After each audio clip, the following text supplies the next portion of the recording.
இறைவனை என்றும் மறந்து விடாமல் இரவும் பகலும் தொழுதவர் யார்?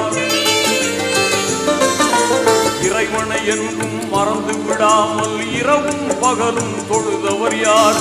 மறைக்குர்ஆனை மாண்பாய் ஓதி மகிழ்வாய் அதன் வழி நடந்தவர் யார்? மறைக்குர்ஆனை மாண்பாய் ஓதி மகிழ்வாய் அதன் வழி நடந்தவர் யார்? அவர்தான் அன்னை பீவி பாத்திமா.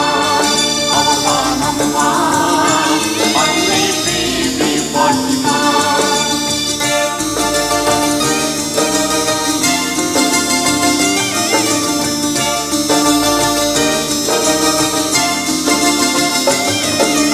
ஏழ்மை வாழ்விலும் இன்பம் கண்ட இங்கிதமான குணவதியார்.